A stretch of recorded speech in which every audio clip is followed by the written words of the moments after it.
안녕하세요.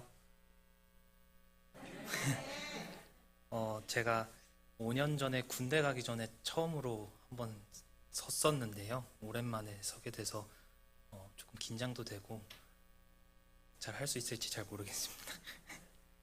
어, 제가 이번 주 수목금토 이렇게 3박 4일에 수련회를 갔다 왔는데요. 처음에는 이 수련회가 좀 많이 부담스러웠습니다. 3박 4일이라는 시간이 좀 길기도 했고 사람들과 관계를 쌓는 것에 쉽게 스트레스를 좀 받는 편이어가지고 많은 부담 속에 있었지만 전도사님께서 계속 지속해서 갔으면 하는 마음을 보여주셔가지고 이런 수련회가 몇 번이나 있을까 하는 마음과 수련회를 안 간지 너무 오래됐다라는 생각에 이런 마음을 갖고 CFM 수련회에 참석하게 되었습니다. 먼저 성도님들도 모두 아시겠지만 저는 어렸을 때부터 선교사의 자녀로서 다른 사람들보다 신앙적인 면이나 그런 성경적인 면에서 더 많이 배울 수 있었고 더 하나님과 가깝게 지낼 수 있었습니다. 학교에서는 초등학교, 중학교, 고등학교 이렇게 12년 동안 매일 아침마다 큐티를 했고 매주 있는 예배가 있었고 정규 과목으로 성경 수업도 있었습니다.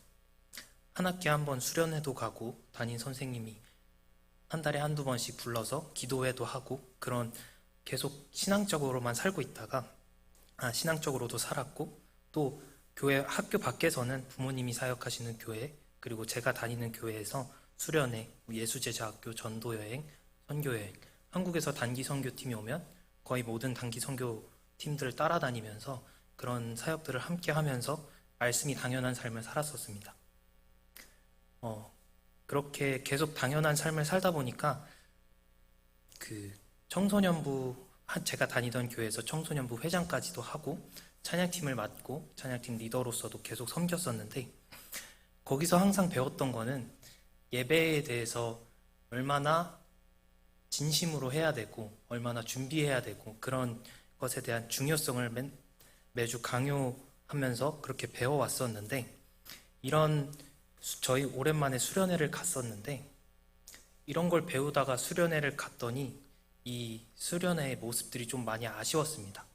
수련회에 갔는데 첫날 받은 책자에서는 오타도 있고 색깔이 조금 없어가지고 뒤에 날짜도 잘 안 보이고 그런 면들이 너무 아쉬워서 계속 아쉬운 면들만 보이면서 내가 이 수련회에 온 게 잘한 일일까? 그리고 계속 지적할 거리들만 보였습니다. 그러면서 이 수련회 자체가 좀 나쁘게 보였고 하나님께서 이 예배를 기뻐하실까라는 생각까지 하게 되었습니다. 수련의 내용도 어렸을 때부터 계속 듣던 내용이어가지고 이걸 들으면서 뭘 배울 수 있을까라는 비관적인 생각이 있었지만 마지막 날이 다가왔고 마지막 예배 때 특송을 하는 시간이었는데 모두가 해맑게 웃으면서 찬양을 하고 있었습니다.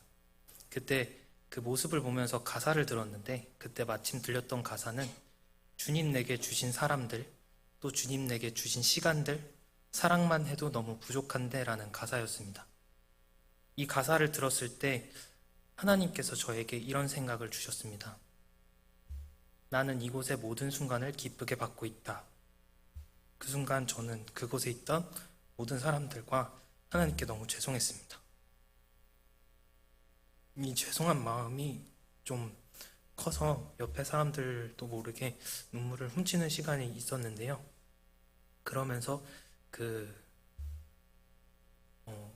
수련회에서 조금 돌아보게 되니까 예수님을 처음 알고 온 지체들도 있었고 몸이 좋지 않은 지체들도 있었습니다. 그 친구들이 수련회에서 간증도 하고 수화를 배워서 찬양하는 모습을 보면서 나는 여기에 있는 다른 누구보다 좋은 환경에서 자랐고 신앙생활을 더 열심히 했고 더 많이 배울 수 있는 축복 가운데 살았었는데 감사하지 않았던 저의 모습 그리고 예배를 평가하고 조금 더 안다는 교만했던 저의 모습이 바리새인과 다름이 없다는 것을 깨달았습니다.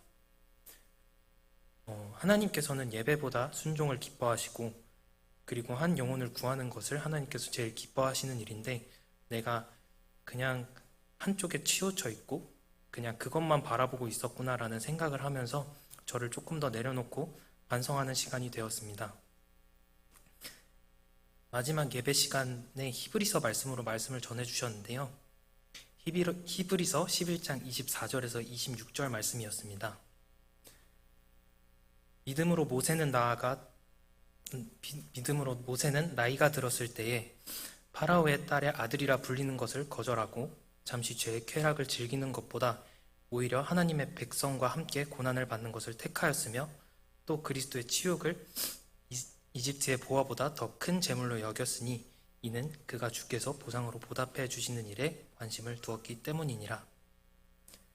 이 말씀을 주제로 한 설교 말씀을 들으면서 내가 삶을 살아오면서 하나님을 찬양하고 하나님을 예배했는데 하나님을 위한 삶을 살았는지에 대한 의문이 들었고, 지금 대학 생활이 반년 동안 남았는데 이 남은 기간 동안 세상의 것을 조금 더 미뤄두고 지금 전도사님과 함께하고 있는 대학교 사역을 조금 더 열심히 해봐야겠다라는 생각이 들었습니다.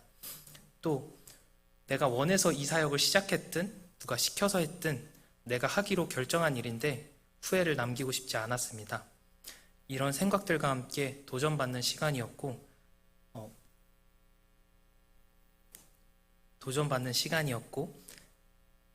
오늘 목사님께서 주신 종이에 전도하고 싶은 사람 숫자를 적으라고 하셨는데 처음에는 적을까 말까 부담이 많이 돼서 안 적고 싶었지만 하나님께서 그래도 열심히 하겠다라는 마음을 주셨고 열심히 하겠다는 마음을 먹었기 때문에 10명, 15명이라는 숫자를 적어서 낼 수 있었습니다. 그리고 점심 먹고 저희 청년부 모임을 하는데 어쩌다 보니 청년부 회장까지 맡게 되었습니다. 이런 마음들이 사실은 조금은 부담이 있지만 하나님께서 주신 시간과 주신 자리라고 생각을 하고 더 열심히 신앙생활과 그런 자리를 맡아서 열심히 해보려고 노력하겠습니다. 감사합니다.